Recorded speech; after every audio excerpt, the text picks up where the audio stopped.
नमस्कार दोस्तों, हम हैं प्रदीप सिंह और आप देख रहे हैं इतिहास गंगा।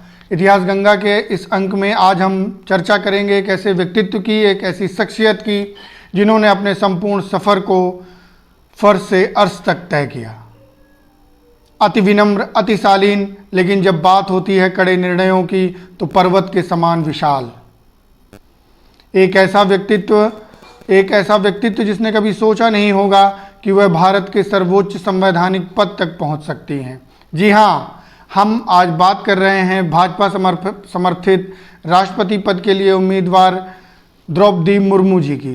द्रौपदी मुर्मू बहुत लाइमलाइट नेम नहीं है, राजनीतिज्ञ हैं, राजनीति करती हैं, लेकिन ना ही कोई कड़े स्टेटमेंट आते हैं, ना ही बहुत बड़ा व्यक्तित्व जैसा कि दिखता है, ऐसा है नहीं।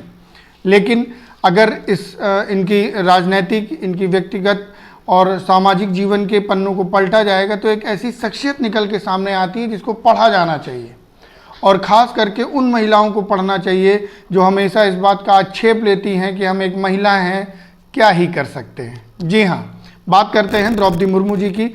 द्रौपदी मुर्मू का जन्म उड़ीसा के मयूरभंज इलाके में हुआ।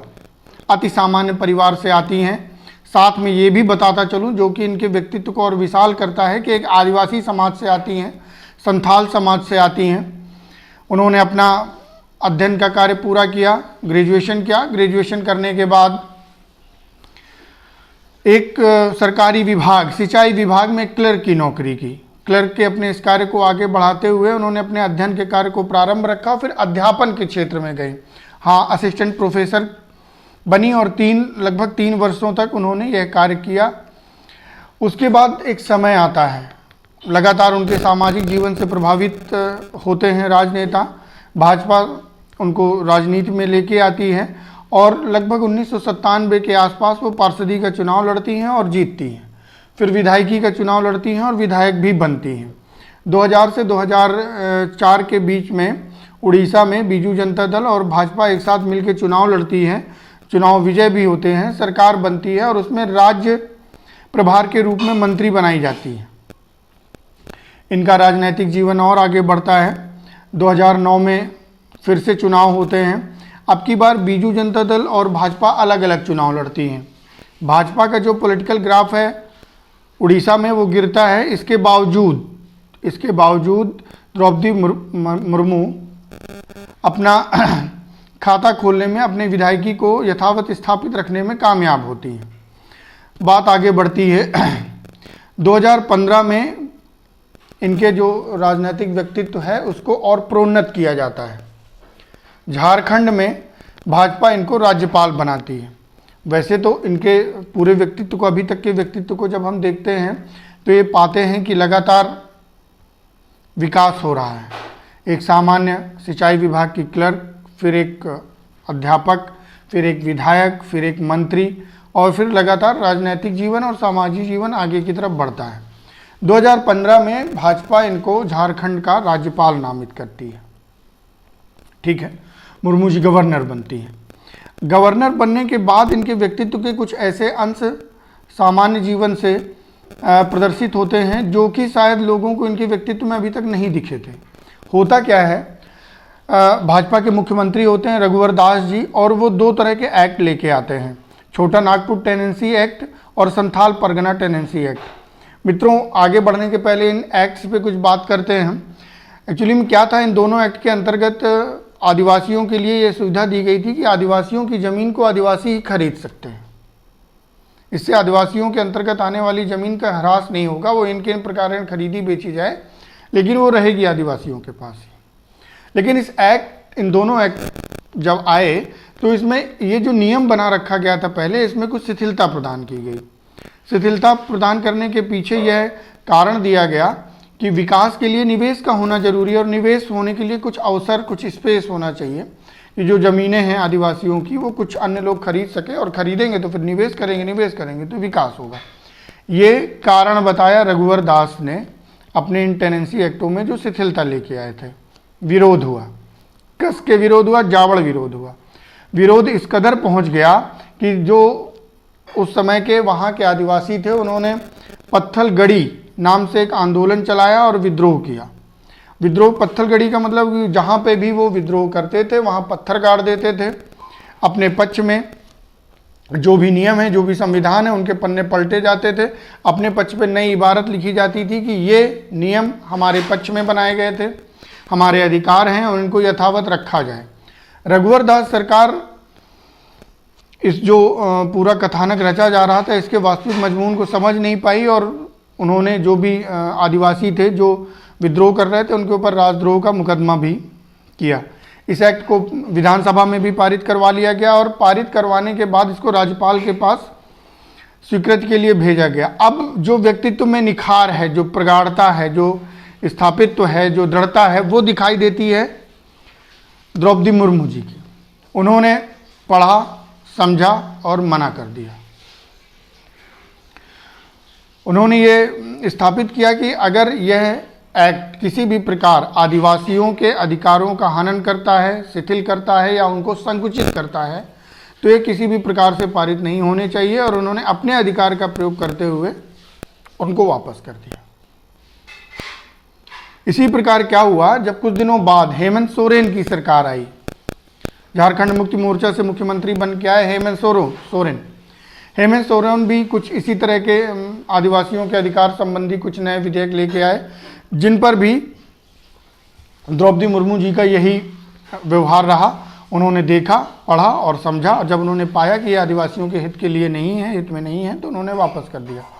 एक चीज़ और ये मैं यहाँ बताता चलता हूँ कि हेमंत सोरेन चूँकि स्वयं संथाल परगना से आते हैं, संथाली आदिवासी हैं। पहले मैंने बताया कि द्रौपदी मुर्मू जी भी संथाली हैं, तो इनके बीच में आपस में एक संबंध है और प्यार से हेमंत द्रौपदी जी को फूआ कहते हैं। फूआ मीन्स बुआ, पिता की बहन। इस माने एक बहुत अच्छा संबंध है। गाहे बगाहे राजनैतिक या सरकारी अवसरों पे या त्योहारों पे हेमंत सोरेन को द्रौपदी जी के यहाँ जाते, उनको अभिवादन करते हुए, शुभकामनाएं देते हुए देखा जाता है।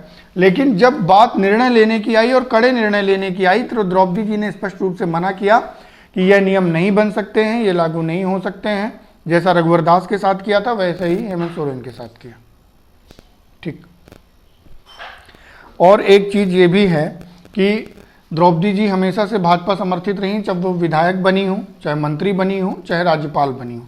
जब उनके राज्यपाल का कार्यकाल समाप्त होता है, वो राजभवन छोड़ के जाती हैं, तो भी प्रोटोकॉल छोड़ के हेमंत सोरेन वहाँ आते हैं और उनको विदाई देते हैं। और उस समय देखा गया था कि भाजपा से ज़्यादा नेता झारखंड मुक्ति मोर्चा के थे। ये पूरा कथानक बताने के पीछे का कारण ये है कि जिस प्रकार एक कड़ा व्यक्तित्व है उसी प्रकार एक स्नेहिल व्यक्तित्व भी है जो अपने समर्थित विधायकों और अपने समर्थित सरकार या विपक्ष के विधायकों और विपक्ष की सरकार से भी उतना ही स्नेहिल व्यवहार करती हैं।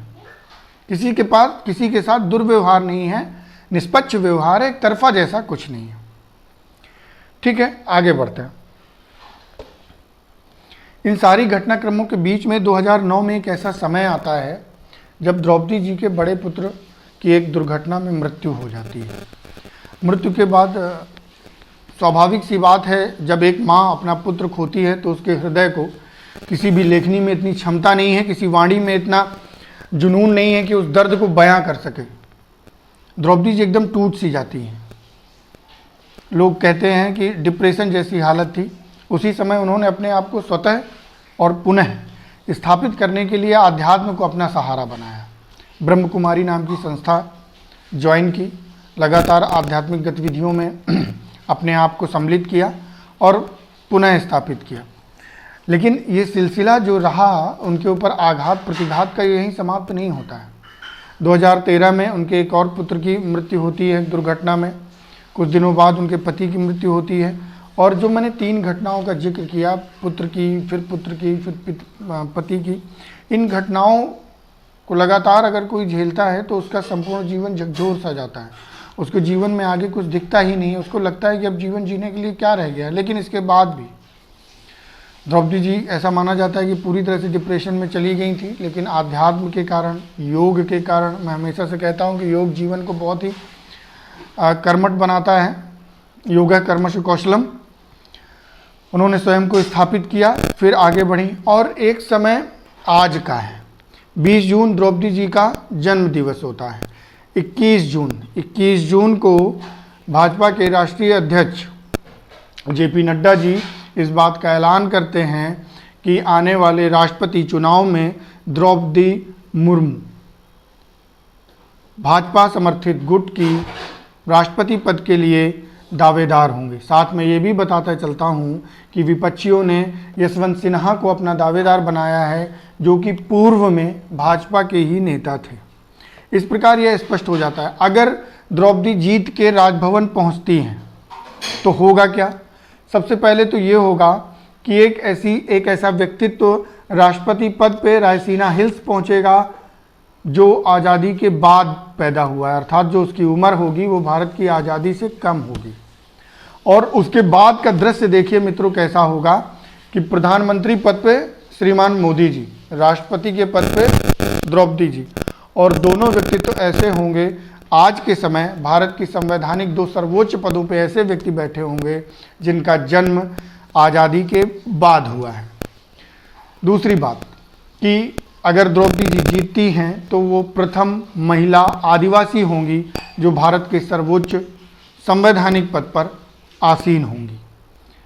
अत्यंत विनम्र, जब इस बात की उद्घोषणा हुई कि वो भाजपा समर्थित गुट की तरफ से राष्ट्रपति पद के लिए उम्मीदवार हैं, वो जहां वो रह रही थी वहां के पास के एक शिव मंदिर गई, वहां उन्होंने स्वयं झाड़ू लगाई, आंचलिक भाषा में बहुत ही विनम्रता, बहुत ही शालीनता के साथ लोगों से बात की। बात करने के बाद महादेव का आशीर्वाद लिया और पुनः उनका दिल्ली आगमन हुआ। तो बताने का पूरा लब्बो-लुबाब जो है इस कथानक का वो ये है कि अगर आपके अंदर दृढ़ विश्वास है तो जीवन में कठिनाइयाँ कई आएंगी, लेकिन अगर आपने दृढ़ संकल्प ले रखा है तो किसी और कोई नहीं, आप स्वयं को तरासेंगे, आप स्वयं को निखारेंगे और एक ऐसा व्यक्तित्व बन के प्रदर्शित होंगे जिसके आगे दुनिया झुकेगी, नतमस्तक होगी, सलाम करेगी। और इन्हीं शब्दों के साथ आज के इस अंक को विराम देता हूँ। जय हिंद, जय भारत, वंदे मातरम।